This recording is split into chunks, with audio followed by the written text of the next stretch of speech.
जब मैं बाजार से घर वापस आई तो देखा कि मेरे जीजा जी मेरे घर आए हुए थे और अम्मी के साथ बातें कर रहे थे। मेरी बड़ी बहन अमल के 8वें महीने में थी, इसीलिए इसने जीजा को मुझे अपने पास बुलाने के लिए भेजा था ताकि मैं से दौरान उसकी देखभाल कर सकूं। बाजी ने फोन पर अम्मी से बात कर ली थी और उन्होंने मुझसे भी इजाजत ले ली थी। मैंने खुशी से कहा था कि मुझे कोई एतराज नहीं, मैं जरूर चली जाऊंगी। इसी तरह मुझे भी कुछ दिन अपनी बहन के साथ गुजारने का मौका मिल जाएगा। मैंने जीजा को सलाम किया, उन्होंने भी जवाब दिया। मैं अक्सर महसूस होता था कि वो कभी कभी बहाने से मेरी तरफ देखते रहते थे। इनकी नजरों से ऐसा लगता था जैसे इनके दिल में मेरे लिए कोई अलग ही एहसास मौजूद है। वो दोपहर को हमारे लखनऊ वाले घर आए थे और शाम को हमें ट्रेन के लिए भोपाल रवाना होना था, जहां बाजी और जीजा रहते थे।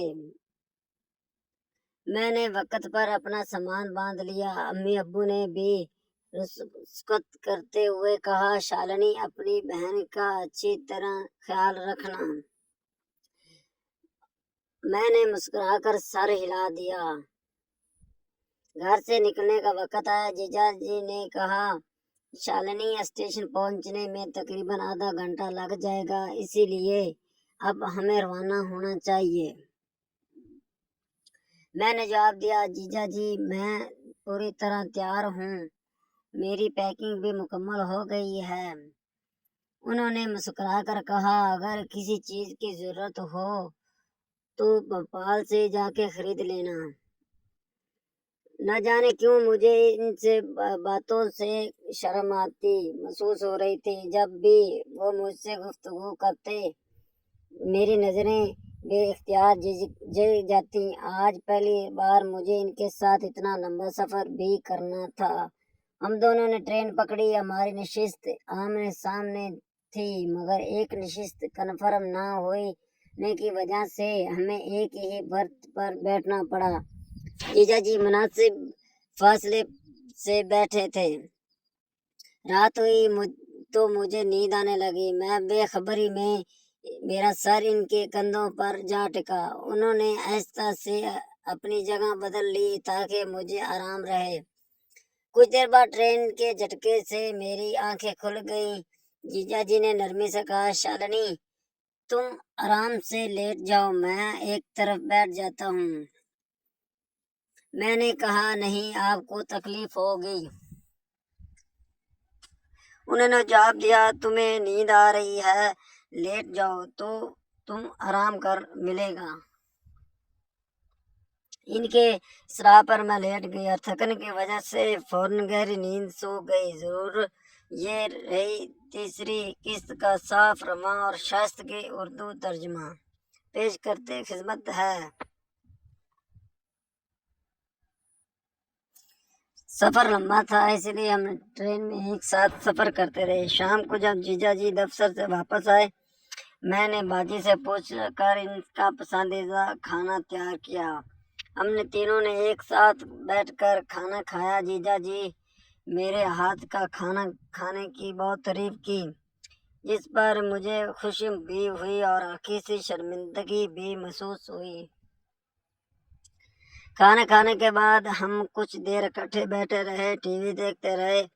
फिर सब अपने अपने कमरों में आराम करने चले गए थे और मैं भी अपने कमरे में चली गई। इसी रात मेरा सर कुछ भारी महसूस हो रहा था, इसीलिए बिस्तर पर लेटे ही मुझे जल्दी नींद आ गई। रात के किसी पहर मुझे ऐसा महसूस होने लगा जैसे कोई मेरे सर के बालों में नरमी से हाथ फेर रहा है। पहले तो मुझे लगा शायद ये ख्वाब है, लेकिन जब मैं आँख खुली तो देखा जीजा जी मेरे करीब बैठे थे और मुझे बहुत शर्म आई और मैं डर भी गई। उन्होंने आहिस्ता से कहा, शालिनी तुम बहुत खूबसूरत हो। मैं घबरा कर नजरें झुका ली। मैंने उठने लगी। उन्होंने कहा, نہیں تم آرام سے لیٹی رہو۔ ان کی باتیں سن کر میں خاموش رہی، مگر دل ہی میں عجیب سی کشمکش پیدا ہو گئی۔ وہ کچھ لمحے میرے قریب بیٹھے رہے، پھر اچانک جیسے ہی انہیں اپنی غلطی کا احساس ہوا، وہ فوراً پیچھے ہٹے اور خاموشی سے کمرے سے باہر چلے گئے۔ ان کے جانے کے بعد دیر تک میں جاگتی رہی، میرے ذہن میں طرح طرح کے خیال آ رہے تھے۔ ایک طرف مجھے ان کے رویے پر حیرت تھی، تو دوسری طرف اپنی بہن کا خیال آتے دل بے چین ہو جاتا۔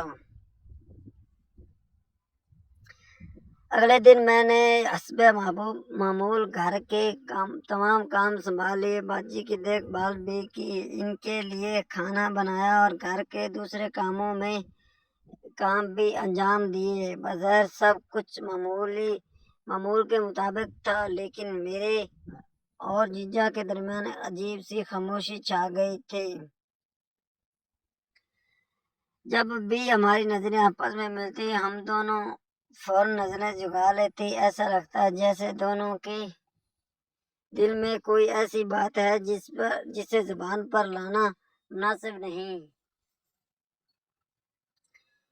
میں خود بھی سمجھ نہیں پا رہی تھی کہ دل میں جو احساسات پیدا ہو رہے ہیں وہ درست ہیں یا نہیں۔ میں بار بار خود کو سمجھاتی، میری پہلی ذمہ داری اپنی بہن کا ساتھ دینا اور اس کا خیال رکھنا ہے۔ اسی لیے میں نے کوشش کی کہ اب تمام خیالات کو نظر انداز کر کے صرف اپنی ذمہ داریوں پر توجہ دوں۔